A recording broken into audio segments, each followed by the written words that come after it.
Oh, it's magic, Yeah, you know.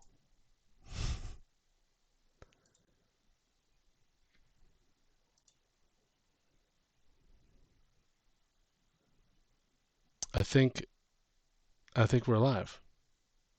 We're live, not Memorex. Yeah, I'm let's aging see. myself with that horrible joke. Um, well, welcome, Yeah, welcome back. Let's talk lore. Chris, nothing planned Spencer. that we've gone over this evening. I know that Right. we have a couple things um like that we think we're going to talk about that I know we're going to talk about. I just don't quite know what they are. So Okay. you go ahead. What was the first topic? We're going to talk Oh, about oh, um so this is something that I've been um trying to work on over this past adventure that I've been DMing for, or this little stretch. Where's that note that I had for you? It I never know how much description to really throw out there when guiding people through an area of trying to entice you to look at all these cool things and make it feel inviting and part of the atmosphere, not just here's like a list of things to look at. So it's I want to start going into a super crazy deep explanation of everything, but I don't want it to take 4 hours to go through a house either. So that's a struggle that I have. so let's break that down. The struggle is that what you want more detail in the you want more explanation, you want more I want to make the environment feel more immersive to the players, more real. how to get your players immersed more so via your dungeon. Okay, so as a dungeon master, you Yeah. want to get your players more immersed Hmm. into the game. Um, and what are some, I guess, suggestions? Not suggestions. I mean, Well, you do a good something job. like I mean, I gotta tell you stuff right that I've now. tried and Yeah. something that you mentioned to me was the last session I took a, like as you're entering new areas, I tried to get uh a little paragraph to describe the scene that I would read to you guys instead of me trying to just go off the top of my head as we're having the conversation. Have like a little description and like when you were coming out of the cave into Oh, that the was sick. mountains, walking through the forest and feeling everything, and like going into the city, the sounds and Okay. So when we were doing that, we just came out of the. First off, to break this response down, I think it would be the answer for me would be timing. So you started to read this. I guess you had something, a little bit of a description read or in your mind how you're gonna. I've also typed out my descriptions, and I've Mhm. never and I try to read them. They never come out as it's written, but um, it was awesome, and I think I think maybe introducing to the group, hey, okay, I'm gonna. You don't want to say I'm gonna read this, but like you're gonna say, let me. I don't know how you did it, but there was a way that you did it that made everyone aware, and it was just everyone. It was just two people, but we quieted down. We started listening, and so the call to action, I guess, is what the answer is.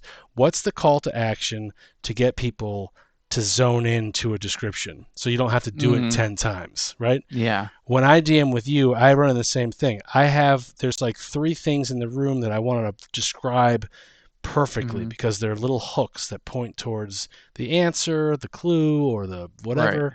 And I get involved in the game too, and I'm having fun. And I decide that I mean, I don't decide; it just happens. You know, I right. don't. I don't Well, get into it, but the call to action of like, okay, guys, you know, let me immerse you let in me my break it down here yeah. for a little bit. The other hard part with that description is like how much information do you want to give right away? It's like there's some things that I don't want to uh like hide behind a skill check or something that they might not find that I would want them to find I think is cool. But I don't want to just say as soon as you walk into a room, I show you everything so you don't have to look for it. Right. So there's like descriptions for settings. Maybe we're onto something new here. Maybe there's like descriptions for the setting. Okay. Hmm. Um, maybe okay. Let's just pretend like we're running an encounter. Okay. And I always like to go back to the Artemisian Forest. Okay, you guys randomly, you've been walking for a mile in the forest, Right. and you come across, boom, first description. Description should be fantasy sounding, but like also very vague, but not too, also not too long. So like I remember you were um, showing me examples of descriptions, and Yeah. the one today you sent me was so long. There's so many Yeah. words. I can't. I'm not a good reader, but I'm like I can't. Even, I wouldn't even try to read that Well, out loud. I would just say, you know what? Screw it. It's a dark room. Go. yeah, Yeah. it was the difference of like 15 words versus like a 1,000 word paragraph. Like how descriptive do you really get into? Do you give away? Do you explain? Do you feel into the space? Yeah. Like I think there's like But you go ahead. well, I was gonna say, but I think that really leans toward how important the room is. Yes. And I But you think don't that's want a people to really be nice, yeah, but at the same time, like you don't want to overdo it where people don't leave the room. yeah, You know, it's true. you But know. yeah, you don't want people spending an hour in a broom closet. So like when you did your introduction to the forest area with the Mm, werewolves or mm, the lichens, let's call them. yeah. I honestly thought that like okay, we're gonna spend a long time for solving this puzzle. I thought it was a puzzle, which is cool. I mean, it's fine. And then all of a sudden, like a bear comes out, and blah blah blah blah blah. And we spend like an hour killing everything. But like maybe that was there were some hooks there, I guess. Um, but the description Well, we just did the role yeah. play, the recap, and we were doing a little role play because I was catching Booterbot up to stuff. Booterbot's Mhm. Tyler's character Booterbot, and we were doing role play, and all of a sudden you were like, okay, and what do we see outside this cave? And boom, I thought that was an excellent move. Like the cave was the call to action. What's the Mhm. perception check? Like I think your checks might be your call to action because people quiet down, they start listening, and then but Then you as a DM, you're right. You have to pick your time period to be descript because the next time someone does a perception check, like you're not gonna reread that, or you're not gonna have 15 different ways to like tell that every story, right? well, and do you really want to have a new like paragraph ready for every single room It's not even in this that. small house? Let's go deeper. You have a barbarian in the room and you have a wizard in the room. Their perceptions of the room are going to be different based on their Oh, classes, absolutely. right? So Absolutely. it's like, the Who's bar, looking for what and what you're right, looking. right. So when my elephant went out and said, I'm gonna perceive this area, you had like it hit home for me because the perception check and the response from the DM sort of hit home with my character. Like someone like a bard, they might see a beautiful landscape, but or like a poetic landscape or something like that, but it's like it's storming out, Hmm. or whatever. But like I feel like maybe having little things that you can bring into the so to go back to what you were saying about how to immerse the players in, maybe one way to do it that I just thought of is when you're describing things, have a couple. I mean, you're only playing with four characters. Think about who's doing the perception check. maybe like making it personalized to that person's, like the barbarian, you know, what's his percent? It looks like a four, like, it looks, You see a lot of tall, strong trees, yeah, strong, sturdy branches, yeah, the bear, um, a bear comes out a of bunch the, of animal paths through the forest. you're not worried about it, even though Yeah, it's a fucking werebear that scares the yeah, shit out of the bard or whatever, And exactly. bard, your perception check is these are huge trees and there's a ferocious beast staring at you. I mean, that's maybe You one see a thing. beautiful oil canvas in the sky and a horrible nightmare, terror story in the forest. And no matter how hard you try to walk away, you keep walking forward. Yeah. Yep. Um, I think that you're onto something, and I think that you Okay. did it well the last time we played, and I think that was have a pre-written have a Like having at least one for some major area you're uh, going into. yes, Like of course. and this is something else I love to do. One little DM tip was I always ask the players, all right, where are you going for the next session? What do I need to prepare? I like Because that. I never, at the end of the session, honestly, I have no idea where you guys are going to go. So I have to ask just to be clear, just so I'm prepared. So, and that'll be a nice thing of like, since I know where you're going, I can have a nice description or something like that, to really lead into the feel of how I want that space to be. Yeah, and I think don't be afraid to just read it. Like read But it like it's a piece of lore. Every dungeon master I feel like well, has a that's what piece I of did lore to last read time. out, right? Yeah, it was Both great. times that I read it, I was like, all right, hold on, let me get my notes out. I had my screen up. All right, let me slowly go through it. Yeah, it And was good. and I also wouldn't say don't be afraid to use the AI stuff. People I'll, are gonna kill me when I say that, stealing from people and whatnot. But we all have our lives. I don't read 1,000 fantasy books. I don't even know what fantasy language would be to even if you gave me I mean, other than like it was a dark and stormy night, I wouldn't even know how to like, you know. right, But you don't need to there, like take your whole thing and steal right. the campaign from the AI, but you No, can ask AI, hey, how do you make this sound intriguing? I Like, have this room with yeah, this yeah, like with the description I was messaging with you. I have this room with two doors, a desk, a chair, and a window. Help me make the sound yeah, cool, or give me some detail, like just give and me something to get going on, and I can work from there. described The the script, the describe, script. Yeah, what describe, in the comments. describe. Described, I think, is in the That is a cool website.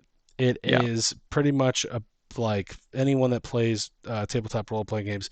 It will give you cool ways to describe things. Hmm. Essentially, like I was when we had the Kraken fight, I read, I can't tell you how awesome that was just to read.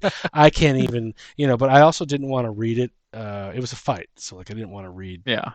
stop the. Everyone spent 2 weeks. We play once every 2 weeks. I didn't want to like delay that more so than but it was amazing how much stuff there is just like Hmm. on Describe, but like online. And if you are Yeah. insecure about not having time to flush it out, drop it in an AI thing and just saying, hey, like add some words here in language to make it a little bit like more of a More story than more descriptive. Yeah. descriptive. I mean, that's a cool way to bring people in, and they'll notice it Hmm. for sure, like I did when you did Yeah. it. It was amazing. It was awesome, and like I Thank really you. appreciate. I even said that to you in the text. I said I appreciate that. That was awesome.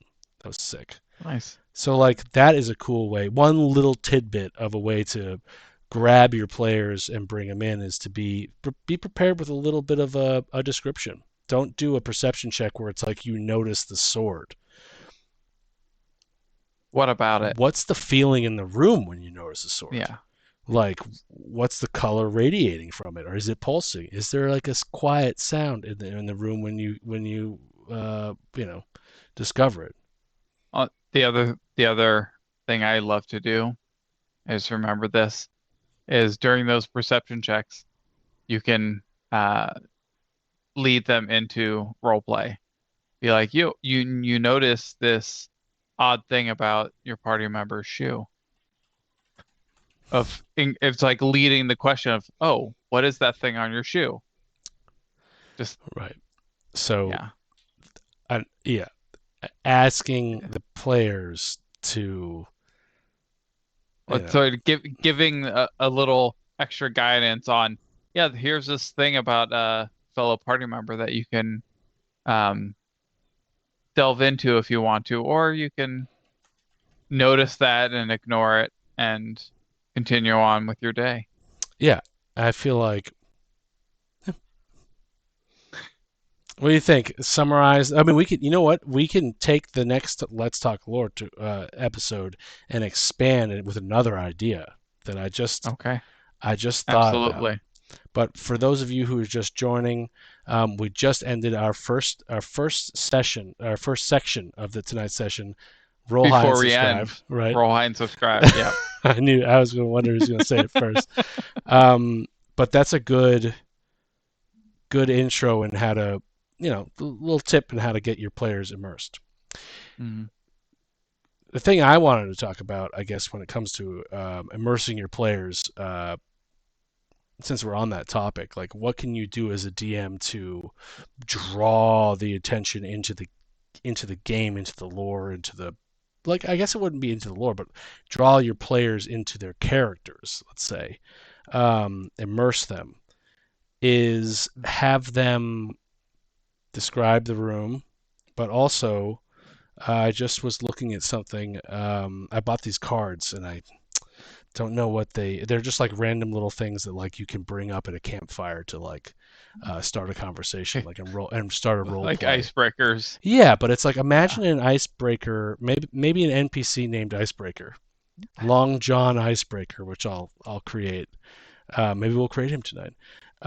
He shows up and he says, "Hey man, I saw you kill that werebear with that golf club.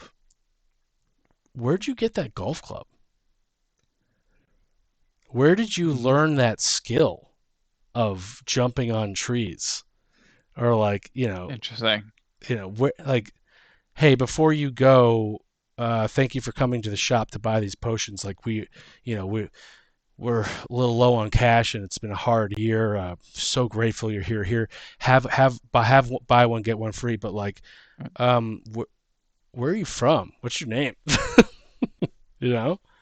Oh, that armor is fancy. Who made that? Yeah, Where'd you get that from? yeah. What's your What's your background phone? story? What's your phone number? Are you free on Friday night? What's your yeah? What's your background story? Yep. That's a good pickup line for those of you who are single out there. What's your background story? Please do not do we do not give relationship advice here on uh, Let's Talk Lore. I would ask when I go. Only in your Dungeons and Dragons fantasy TTRPG games. Okay, I'll tell you what. I'm gonna ask my daughter what her background story is, and I'm gonna record and post what she says. She's gonna be like, "What? Hold No. on, let me make you this soup," and it's gonna be a bunch of bananas, which we have bananas there. Um, Fantastic. Going back, we said we tangent. Drawing the players in, asking them Yes. questions. I think you do Hmm. a good job of that. I do some of that in my game. What do you think?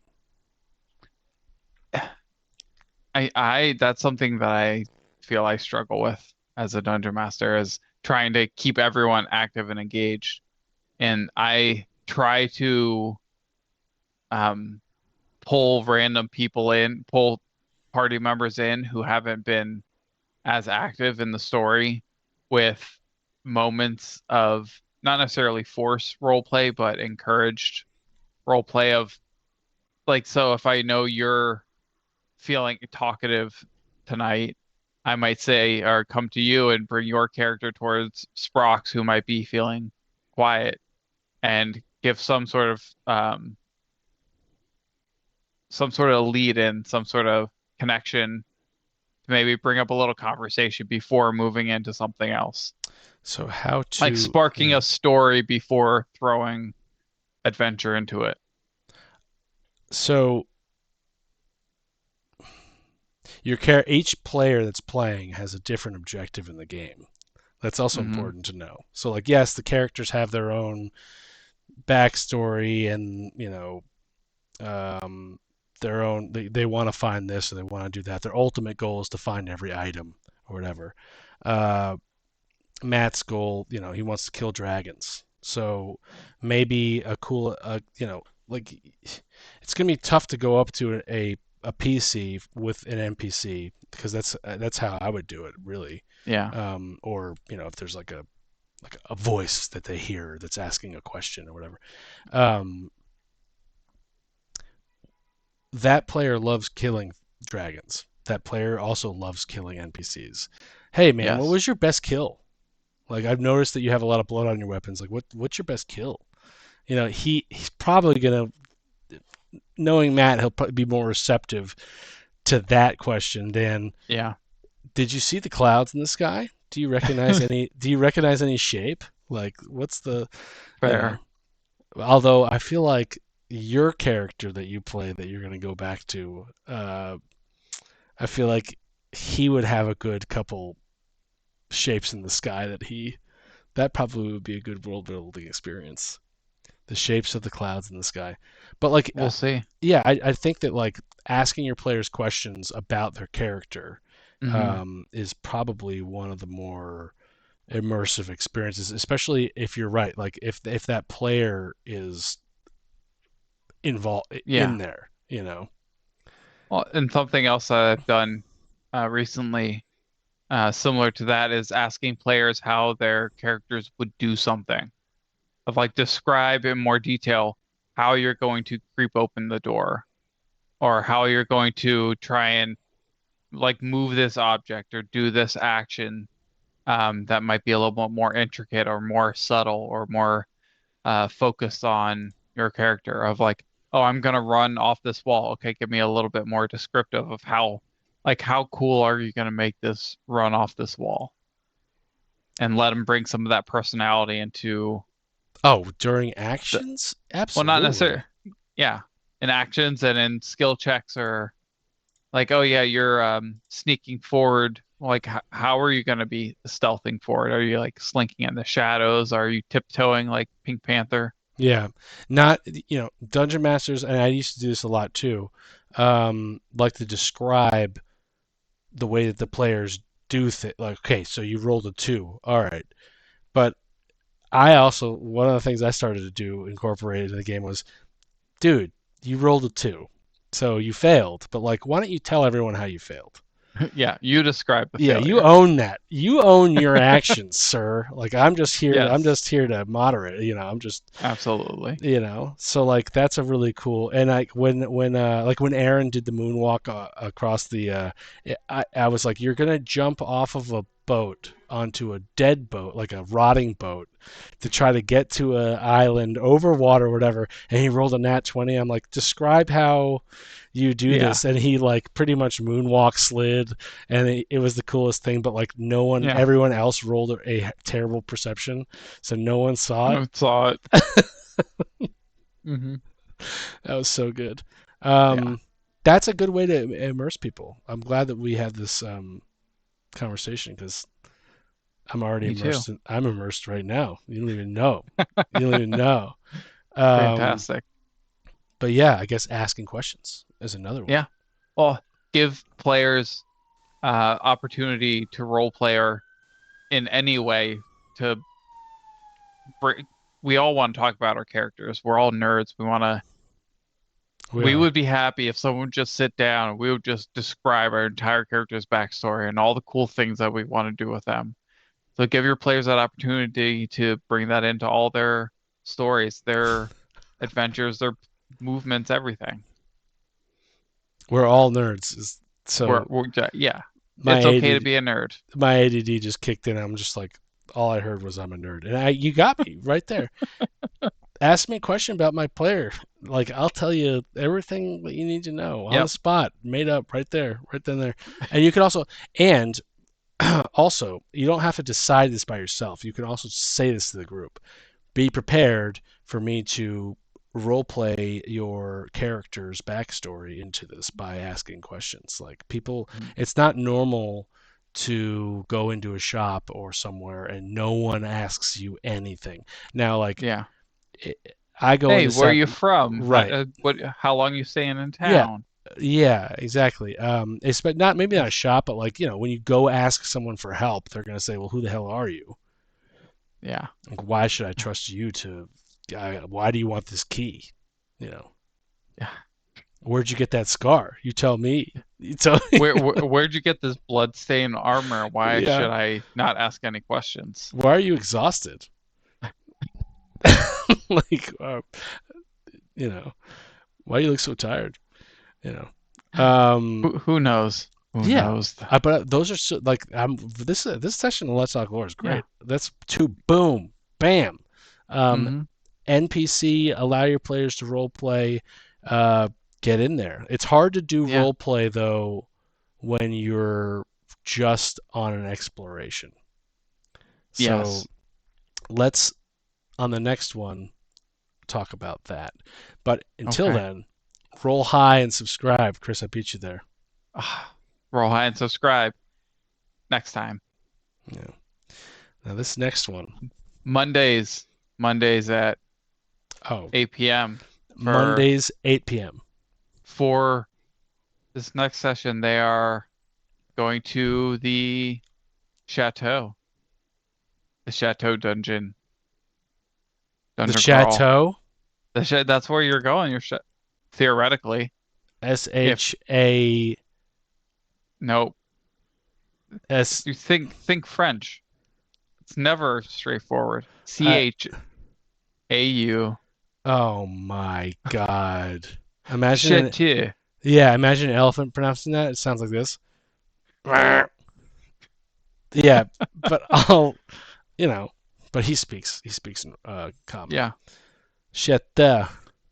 So The I think chateau I think this is a little foreshadowing foreshadowing. of Yeah. what the Jinx. description might be, where that Chateau. nice story might be when you guys see and approach the mansion. Does chateau in French mean shadow monsters? We'll find out. We will. We will. Also, I forgot the name of the person we have to rescue, but that does not matter. Your notes have it, I think. It's I hope. true. I think I But created you her too. know where else that name is? In the video of last session that you are able to watch right now on It's true. YouTube and It just other premiered. places. It just premiered. That's hilarious. All right, Chris, we're going to come up with two for this last Let's Talk Lore session. Okay. Two answers to that are different from um, the ones we talked about before to how you immerse your characters. Fun. Ready? Okay. Welcome back to Let's Talk Lore. Let's go. I'm Spencer. This is Chris. We're going to talk about Welcome. immersing your players into the game. We just talked about descriptions of rooms and being Right. prepared for that, as well as um, role playing. And Chris had Yeah. a good response to that, which was letting the Ask. players role play, and a way to facilitate that is using the NPCs or asking questions Asking about. questions. Yeah. Yes. So what's another way, in your opinion? And I don't mean to put you on the spot because I can also be put on the spot by you can I don't mean to put you deflect. on the spot, Yeah, but I'm gonna but put you on the yeah, I spot. don't put you on the spot. You can also deflect. Um, Okay. Deflect some missiles back to you. yeah, yeah. What's another way you think, as a DM, that you can bring your players into the game and immerse them in your Hmm. environment, your lore? I'm gonna deflect. I need a moment. Deflect. Okay. Yeah. So the backstories. I think that you can use the play. So if you have a, I'm not going to say problem player, but if you have a player who seems to be into his character but not fully involved and immersed in the world, dropping a little flavor from his, or a little detail from his backstory into the a random encounter or a random area or whatever will not only bring him right in. He'll be so intrigued by that, and he'll remember he wrote that backstory like a year ago, and how did you remember that? DM, you're so amazing. Like, you're the coolest person in the world. You come up with all these temples and dungeons for us Yeah. to crawl around. You're the best. You never forget anything. Um, like, you're welcome, and also you too. Thank Yeah, you. right. Yeah. Um, but like, they're going to want to it's like it's a world building experience for the DM as well, because their backstory now relates directly into your world that you're creating, and it's a good little way to expand. So I'm trying to remember how I did. So with Rena, and I always go back to one of your characters, we did that. But I think Booterbot, I mean, Booterbot, we did, his backstory was just melded, ironed into the story that we were in, Yeah. and it Well, worked out really well. It he was like, wanted to be like in the story, and so as we were developing that last section, we just interwove all of his story and it was crazy. into the city, into the gnomes, into he's a bodyguard, Yeah, and that just became canon. yeah, and it was 100 years ago. Yeah. He was a bodyguard 100 years ago, but he's a robot and he stays alive, and his body, the person he's guarding, is gone. And then he like comes to, he's like, "Hey guys, what's going on?" It's like, "Oh shit, you got to go." Yeah. Um, It was perfect. it was great. So like, really weaving. That's a good example, and that's also on YouTube.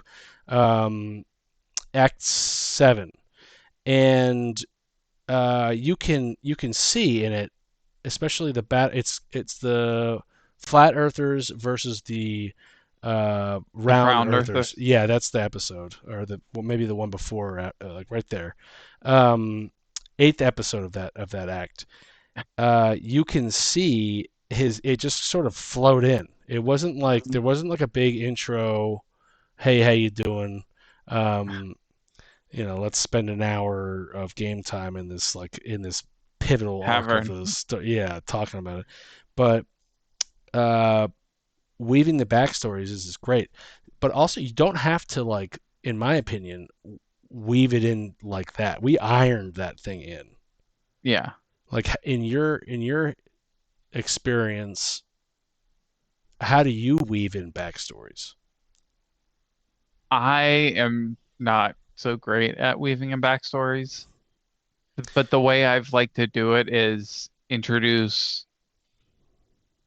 So I envision like the world not necessarily static, but it's in its current state.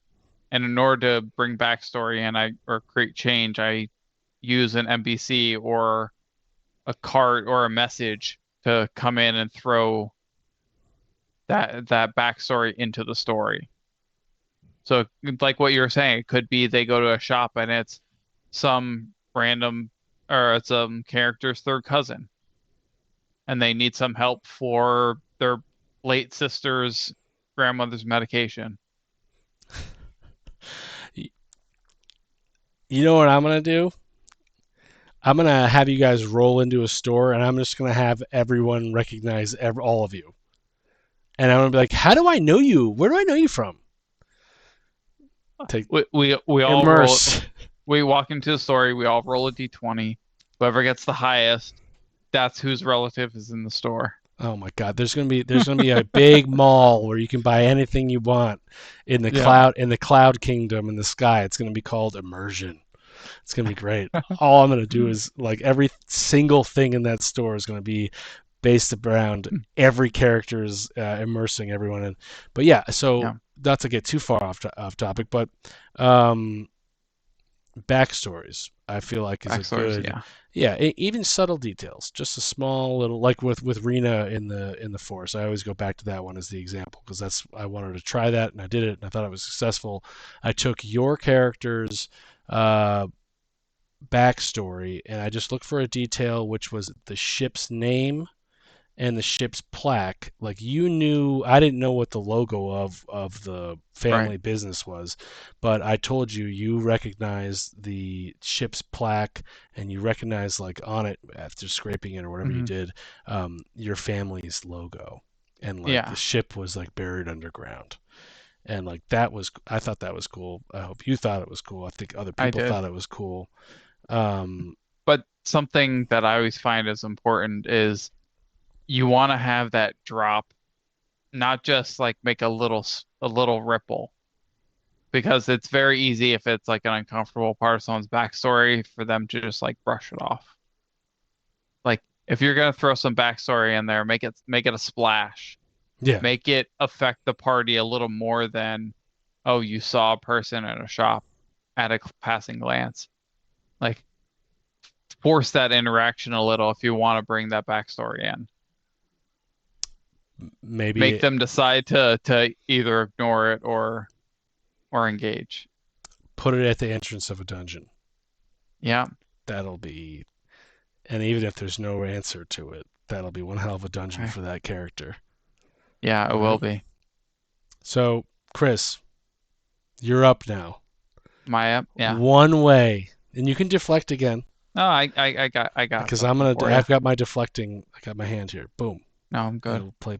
Um, from your dungeon master experience playing Right. Dungeons and Dragons, what would you recommend to a dungeon master to bring the characters in to immerse them, the players, that is. The players to really immerse them into their characters in the world. Yeah, So something that I've discovered over the past couple years is random pets are a joy to all my players. And they get this, you get to see the other side of their characters in like a, oh, this is my cute little cuddly puppy that I found as a stray versus all the time it's I'm this barbarian's gonna tear your head off. And it's like I find it brings the player a lot of the times into their character in a non-combat and a more role playing, like, oh, I'm gonna play with my puppy a little or train them, or there's something else there to bring them into a softer side of their character. that is a very good. You you did a good job with that topic. Like pat yourself on the back. You know, you get some inspiration. You get DM get some inspiration. I guess some DM inspiration. So next time I'm get my big bad monsters coming to you, I'm gonna use that DM inspiration to crit you.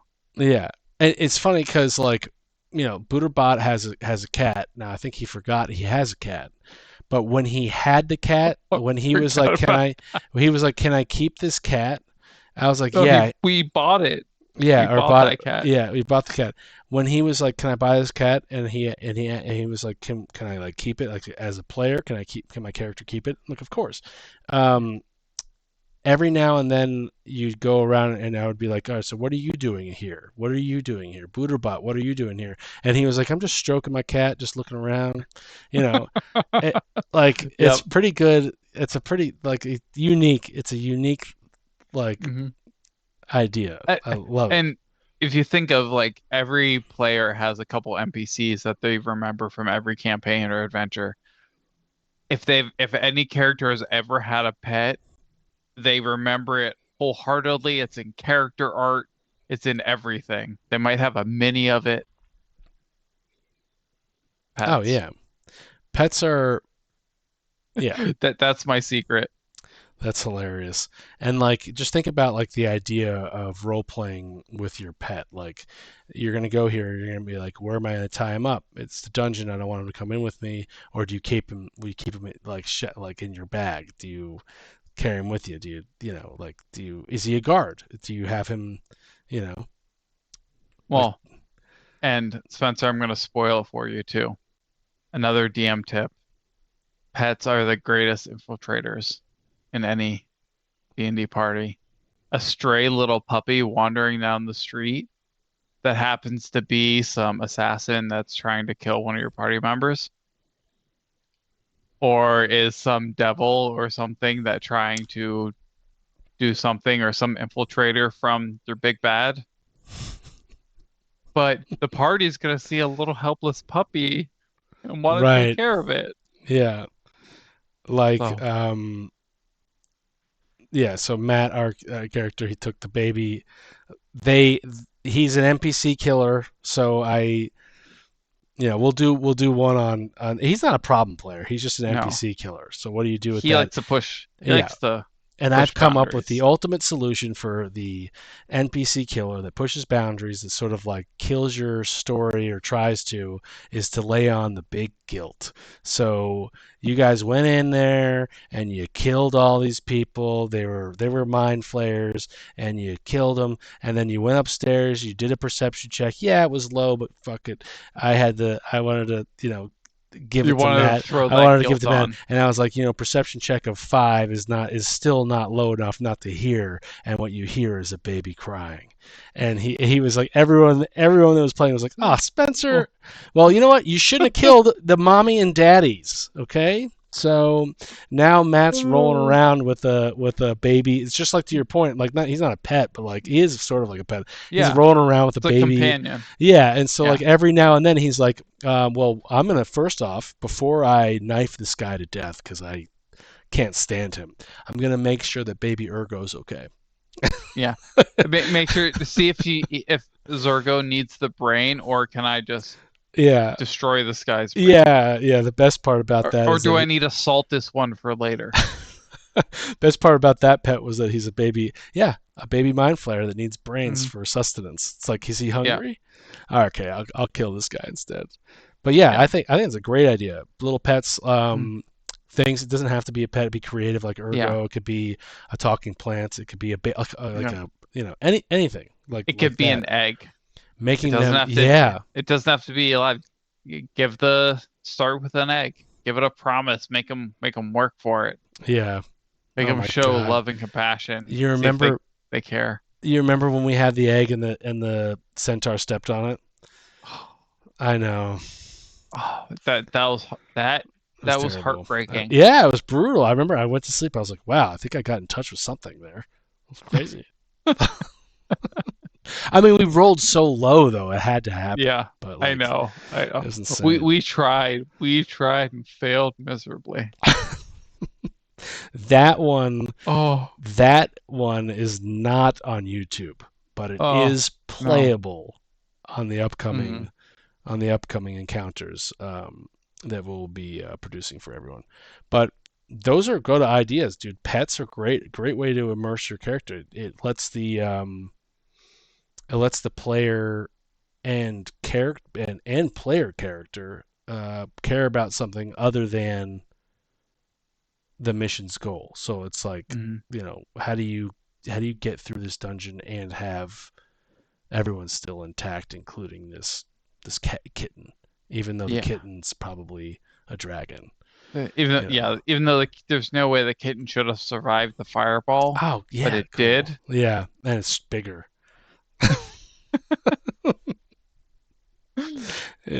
That's really That cool. that that's not creepy at all. So that's Every great. time it gets damaged, it gets bigger. So that's four suggestions for immersing your players. Yep. What were they, Chris? They I'll were help you. I'll help you. descriptions of Yes. your scenes, asking questions to your players to You draw out their backstories. using Uh, NPCs, yep. right? Yeah. NPCs that ask questions to draw information for their backstories, or NPCs from their backstories. There was my first deflection, which I don't remember. Cats, No, pets. pets was my answer. I forgot what your second one was. Oh, weaving backstories. Oh, the first one. Oh, it was NPCs. Like No, the you second one. can Your second one. backstories. So two, Backstories. yeah, I had NPCs and backstories. You NPCs had, and yeah, backstories. we'll cut this part out. But those of you who are just joining us, we are dads. We're exhausted. We're having a good time. We just forgot what we said. But it's so what I got was we It had, all it all blends yeah, together for sure, because and they're easy. being a DM isn't all about just plopping these tools in. It's just having fun with your friends and using whatever you can to make it feel fun. I'll tell you right now, though, if you were to start a just a one session right there, like when I come down to Florida, when I bring my New York ass down there and we play, and you're running the show this time, not me. Oh, of course. I would like to have a very good description, just one Yeah. that's been read. It's Yeah. being read to me. I don't mind it being Yes. read. Oh, of I like to have an NPC course. that's asking my character about himself. I'd like to Okay. have um, a pet found, you know, and I like to have Okay. a little bit of my backstory interwoven into the actual realm. And Story. what Yeah. I mean by backstory, it's not just like a character coming up to me and asking me about my backstory. It is there is a detail up in the backstory in the dungeon. Hmm. Like, the guy was in the library forever, and like that's his story, and he's bored now. He's going out and adventuring. Well, guess what? There's a book that you recognize from your library in this dungeon. Go, bam, bang that out. In the prison that you're walking through to save a prisoner, you find another figure in a cell. That figure happens to be the artist, the craftsman who made your golf club. What's his name? You know it too, because you paid him. Yeah. Yeah, let the player build. Let the player build the world. Maybe that's the next Yeah. one. You know what? That's going to be our next topic next in 2 weeks. Letting the players build the Play built worlds. world. That's pretty good Yeah. too. Yeah, you walk down the street and someone says, "John?" And how do you respond? Phyllis? Cool point. I give you a cool point. But Thank you. that's how you do it. That's our Ro- suggestions. 4 Roll high and suggestions. subscribe. Roll high and Gotcha. subscribe. Gotcha this time. I told you I would. Yes, you did. You snuck it in there. Um, we will talk about anything Dungeons and Dragons related in 2 weeks in our next Let's Talk Lore. If you want a specific topic, drop it in the comments. We'll be happy to address it. And we'll see you If on you have Monday night. any other tips for immersion for Oh, DMs, drop hell them in yeah. the comments as well. We love tips. I love them. They're awesome. They're amazing.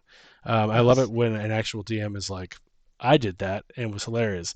Someone commented last time about what the hell was it? Actually, we were actually playing the game, and it was a D20 situation where it's like two like you had like a fudge number type thing. Oh. I think a fudge number came. Oh no, someone failed. Someone Oh. failed, and it was like he should die. I forgot what happened in the fail, but you DM'd this. It was 2 sessions ago. 4 weeks ago. I don't I remember. remember. Yeah, but he was like, "Yikes." I would have GM'd that a little bit differently, but I was like, well, he had a story to tell. But yeah, this portion of the Let Talk Lore will be cut out of it. But Oh, that's for subscribers. this is for those who join us live during these sessions. You get to see behind the scenes of our banter between our ramblings. I would like to build I was thinking, I need to get back into my world building element. The next Let's Talk Lore, instead of doing an NPC, I'd like to do our dice throwing thing and let's build the Sky Kingdom. Oh, Not that we're going to interesting. necessarily I go there. After all of the 14 million thousand plot hooks and in about 6 years real world time when we actually get there, because we will go to the Dwarf Kingdom, because I want to see that fight between the Sky Dwarfs and the uh, um, Loxodon. And I need to see, even if Stag is dead at that point, I need to see the ripple effect of Stag having the Round Earthers be the Elephant People, the Loxodon, and Trigard. I need to see where that goes. Yeah, because Because I like know you'll pull that out. You're remember, the they are also arguing about flat earthers and round earthers up there too. Yep, But I think it's flopped.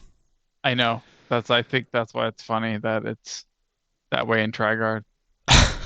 The rumor. The rumor is the world's flat. Haven't decided quite yet which one it is, but We'll figure that out. yeah, we'll When figure we that get to out. the edge, we'll see if we go off or if we keep going. You go back to you Roll go to the other side. roll a D100 to see if it's flat or round. What if you just walk towards it and then like bump and you're like, wait a minute, I was facing now I'm facing that way. Yeah. Physics is yours. Well, Also, well, I'm not gonna. I don't want to. I'm taking over DMing soon. I'm just like so excited. I have all these ideas, but we'll let them come well, out naturally. you got to survive this next couple sessions. I gotta start sensing evil really quickly, right? No, no, there's no evil anywhere. I didn't want to sense evil on Evil Titan Tamer because it's fucking obvious. Yes. Well, I am surprised that no one picked up on